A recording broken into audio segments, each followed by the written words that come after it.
Hi, I'm Norm Abram. Welcome to the new Yankee workshop. Today we're going to build a teak wet bar. There's a wall cabinet with a mirror backing and glass shelves to display all your glassware. We're going to make retractable louvered doors, something we've never done before.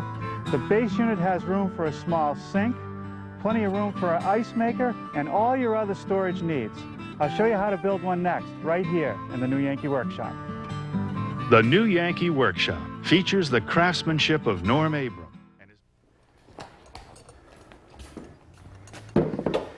Now, this teak veneer plywood is expensive, but it's a fraction of the cost of what solid teak would be. And I don't have to glue up individual pieces to make the large panels. And the plywood panels will be more stable. Now, all these pieces that you see are the result of cutting out 2 3/4-inch sheets of plywood. You don't want to make a mistake when you do that, so I made a plywood cutting diagram, which will come with the measured drawing if you choose to build our bar. And you'll hear more about that before the program ends. Now, I want to start on the base unit by making a notch for the toe kick. I'll make the initial cut with the saw and finish it off with my jigsaw. But before we use any power tools, let's take a moment to talk about shop safety. Be sure to read, understand, and follow all the safety rules that come with your power tools. Knowing how to use your power tools properly will greatly reduce the risk of personal injury. And remember this, there is no more important safety rule than to wear these safety glasses.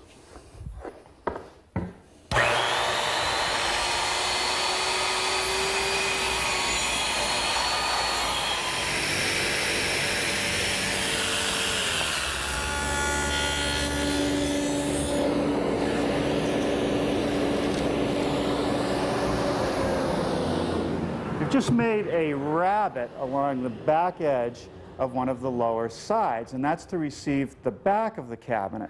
To do that, I'm using my stacked dado head cutter, which is set up with a 3/4-inch width and a sacrificial strip so the blade won't hit the metal fence. I also need the same rabbet along the back edge of the wall cabinet sides.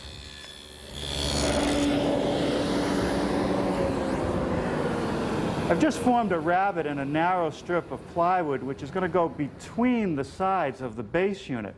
The rabbet will receive the 1/4-inch plywood backing, but it has a secondary purpose. This cleat is also a nailer to attach the base to the wall.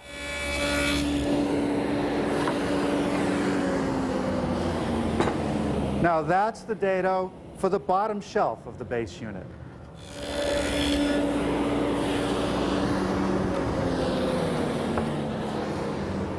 That dado at the top of the side piece is going to receive a cleat, which I'll use to attach the top. This is the fixed bottom shelf of the base cabinet, and this dado is for the center divider. Now I've turned my attention to the sides of the wall cabinet. I've made a dado at the bottom and at the top for the fixed shelves. I've just made 2 dados in the fixed bottom shelf of the wall cabinet. They will receive partitions which conceal the door hardware and support our glass shelves. I've just switched back to the fixed shelf of the base, and that dado is going to receive the front board of the toe kick assembly. I've just run a dado down the center of this cleat, which is going to sit on top of the center partition in the base. I'll cut it to length later.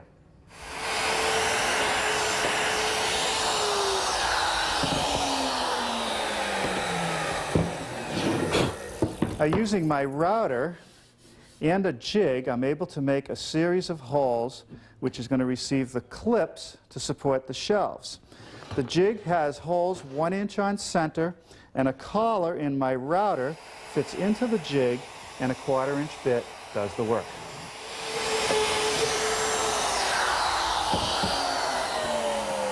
Okay, now that takes care of the corresponding holes for the pins in the center divider. Before I do any assembly, I want to clean the teak where glue is going to meet the surface with some acetone to remove some of the oil. Now I'm ready for a little assembly. Some glue in the dado, and we're starting with the base cabinet first, putting in the fixed bottom shelf. Just drop it into the slot, make sure it's even, and I'll attach it using some 1 1/4-inch brads. which I'll toenail through the joint. The cleat, or the nailer at the top back, is next. Now this is the cleat that I'll use to attach the countertop later. Now for the other side.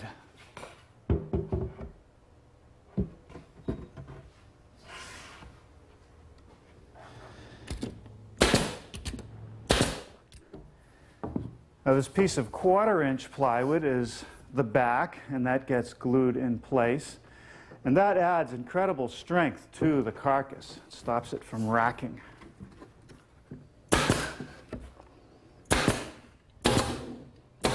Okay, now I'm ready for that center divider.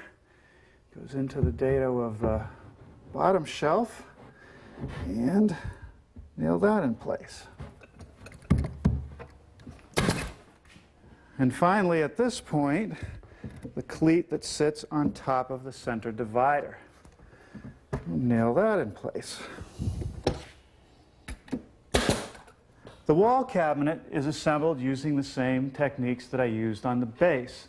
I put glue in the dados of the side pieces and slip them over the shelves, and then secure them with some more brads. The back of the wall cabinet is a piece of 3/4-inch fir plywood, but you won't see any of that because it'll be covered with our mirror. I'm using glue and 1.5-inch brads to secure it to the carcass. Now I've got this 2-inch wide cleat of plywood, and it's really just a spacer. I'll secure it with a couple brads, and what it's there for is to receive the top edge of this panel right here. This panel slides in the dado at the bottom shelf and goes up against the cleat.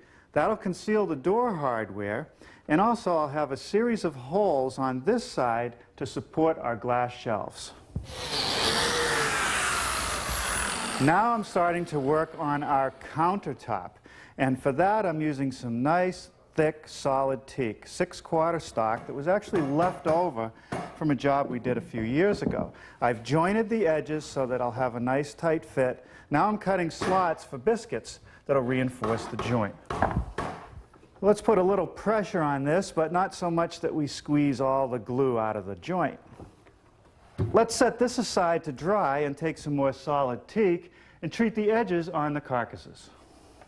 I've machined up some solid teak pieces to cover all the exposed plywood edges.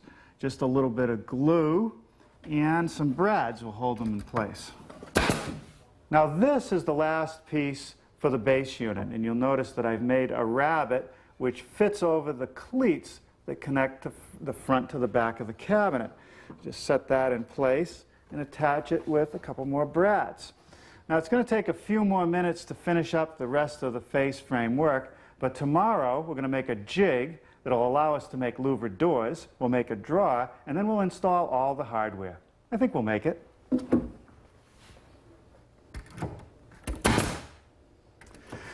Well, good morning. Today we're going to make some louvered doors. Here's a sample that I made. Our doors will be a bit shorter and wider, but the trick to making a louvered door is finding a way to cut the slots for these slats. For that, I devised a jig. It's made up of 3 pieces of plywood, one here, and one down here, and a couple guides. These guides will actually hold my stiles in place as I mill the slots. Now, if you look down on top of the jig, you can see that there are a series of V's. These would be matched slots for the slats. Now, it would be impossible to cut this out of a solid piece of plywood, but if you make a pair and cut each half, they'll match perfectly. First, I drill a 1/2-inch hole at the drill press, then I clear out the rest of the material at the bandsaw, giving me 2 identical pieces. Now, here's the 2 pieces of 1/2-inch plywood tacked together. All my layout is done on the top, and the holes that I want are marked. I have a fence which I have an indicator mark on to align everything, and I just drill through both pieces with the 1/2-inch bit. The slots in my jig are at 25 degrees. Now my miter gauge only tips to 30 degrees. So what I had to do is adapt the fence. I took a piece of plywood and cut it at 25 degrees, attached it to the miter gauge, and then put an extended fence on it so that I could guide the piece through the bandsaw. Okay, now with the pieces separated and a little bit of glue on the back side and where the points meet, I just slide them together, take a piece of 1/4-inch plywood, and tack it in place. Now we add the guide strips to locate the stiles.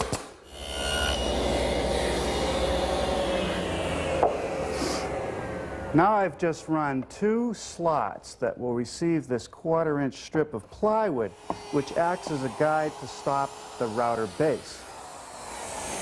Now there's one more step before I can actually put the jig to work, and that's to route through the plywood backer using a 1/2-inch collar and a 1/4-inch bit. Now before we can put our jig to work, I have to make the mortises in the stiles which will receive the tenons from the rails. And for that I'm using my dedicated mortiser. You've seen me use this before. It has the 1/4-inch chisel. The drill bit does most of the work and the chisel squares it up. Now with the door stiles clamped in the side vise and a mark showing exactly where the top edge of the bottom rail will be, I slip the jig into place. Now I want a slat to sit right on top of that bottom rail, so I move it up until the bottom of the cutout is right on the pencil line. And then I clamp the jig in place. Now I'm ready to route.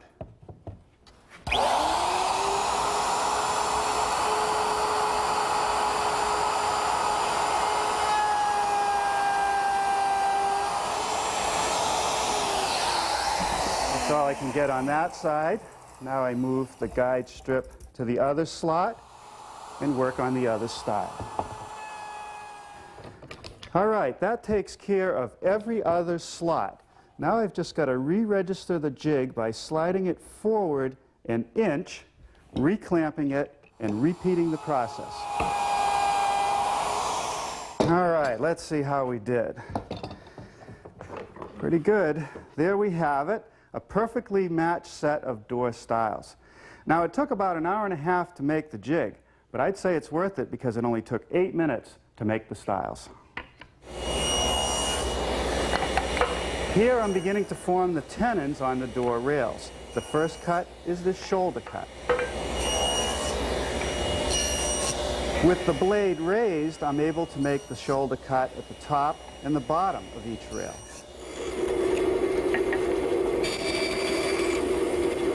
That completes the top and bottom of the tenon. And finally, the cheek cuts, which completes our tenon.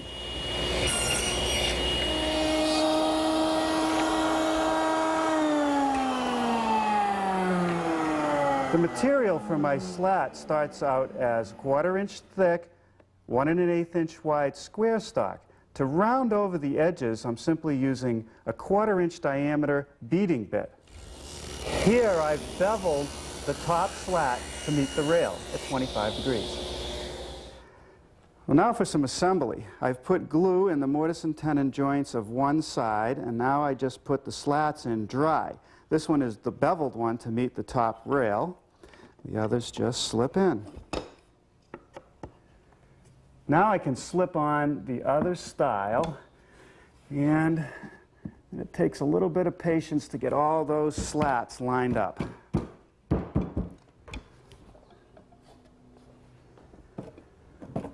All right, there's one, 3 more to go.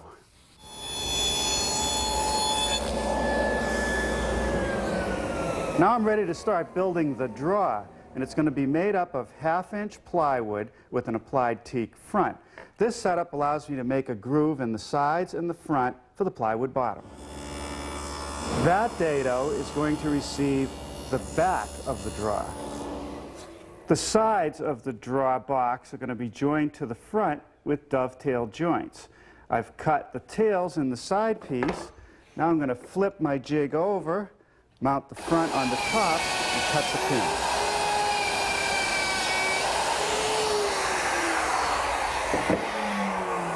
Okay, now that should take care of the pins. Let's see how the joint goes together. That's good. All right, now for a little assembly. Glue on the tails and in the pins. We just tap it together. There's really not a better joint to put together drawers. All right, now for the bottom. That just gets slipped in place and nailed along the back edge. And then we'll put the hardware on.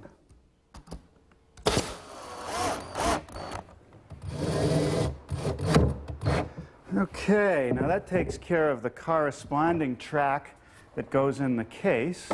We'll slide the drawer in. That's good. Now I'm ready to put on the drawer front, which I'm just going to glue on and attach with some brads. All right.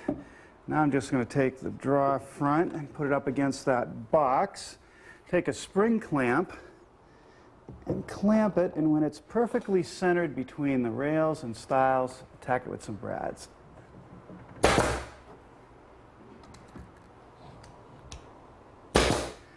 Now for the other side of the cabinet, I'm going to have a false drawer front because we have a sink going in here. So I've fitted a piece of teak so that it's snug. But in order to show the same reveal as the drawer, I'm going to have to make a little rabbet around 3 sides to give me that shadow line.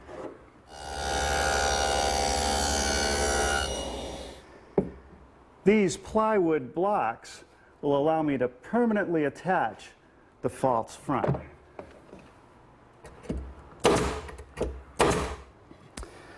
Now all I have to do is set it in place and put a couple brads through the plywood.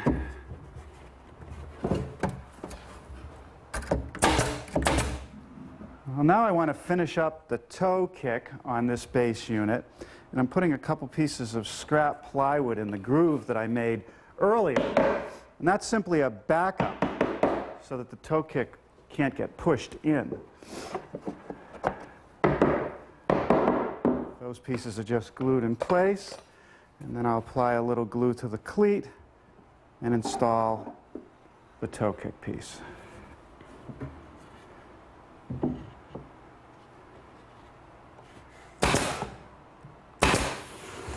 Well, now I'm ready to work on the countertop, and I want to dress the surface of it. And if you're fortunate enough to have one of these, a wide belt sander, that's the way to get the job done. Okay, now I'm going to change my belt to a finer grit, moving from 80 to 120.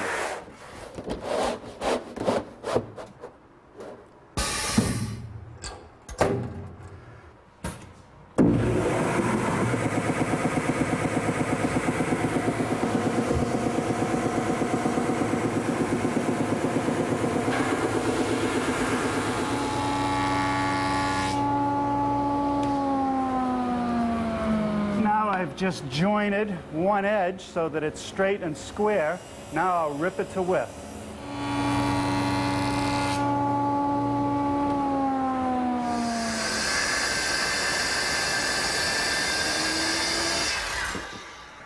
Okay, that's the first step in the cross-cutting operation. I now have one end perfectly square.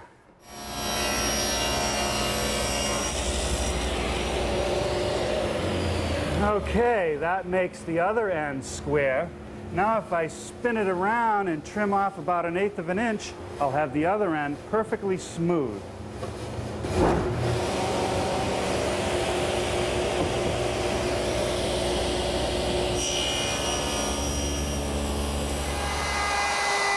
To treat the edges of my counter, the first thing I'm doing is rounding over the front corners. Then I'll radius the top and bottom edges with a 1/2 inch rounding over bit. Now we'll flip it over and round over the underside. This piece is going to be the backsplash.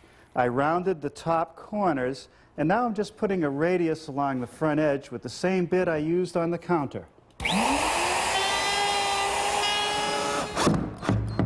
Now I just attach the backsplash with a few screws. Well, now we're ready to install the pocket door hardware in our wall cabinet. And it starts out with two tracks, one that gets mounted at the top and one that gets mounted to the bottom by simply attaching it to the side with some screws.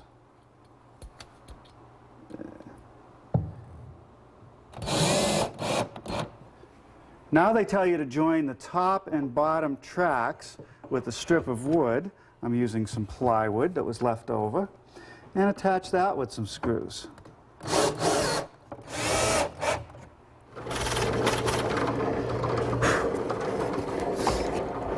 Now I drill a 35mm hole in the door to receive the hinge. All right, well that takes care of the wall cabinet. Looks pretty good. Now on the base unit, the hinges are installed using the same methods as I did on the wall cabinet, but I don't think I'll put those on now. I'll finish the sanding and get some protective finish on the piece. For the finish on our teak, I'm using a wipe-on poly. It'll give me a satin finish. But before I put any of this on, I took the time to wipe the piece down with acetone, just as I did with the glue joints. And what that does is removes the surface oil from the wood so that the polyurethane will have a good bond. What I'll do is put on one coat, let it set for about 8 hours, and then apply another coat. And that should be all I need. Well, what do you think? I know what you're thinking. Why did we install it here in the shop? Well, we had a little available wall space. It's here for display purposes only, no recreational use. I just finished installing the lighting package, which includes a couple low-voltage halogen lights in the upper cabinet, which will give us light for the glasses, and a couple more under here, which light the work surface. I've installed this hand-hammered brass sink and a nice high faucet. Down below, we've slid in an ice maker, so we're all ready to make plenty of ice. Now, the next thing to do is to install the mirror, which goes in the back of the wall cabinet. And that's just going to set in there and be held in by the partitions that are on the side. So, once I get it in place, I'll slide in the partition and attach it with the screw.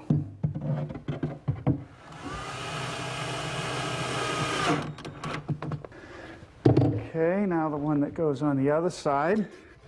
These are just more of that teak plywood. Now we'll put the glass shelves in. Now the glass shelves are 1/2-inch thick glass, and our glass shop simply polished the edges to give them a nice finished look. Now to conceal the wires from the lighting package, I have a wooden shelf. It has a couple cleats on the bottom, which will give it a space. Slide that into position, and that completes the upper cabinet. And you know, that mirror in these glass shelves really make it a nice glass display case. And the doors close it all up. Now, this was a real nice project to build.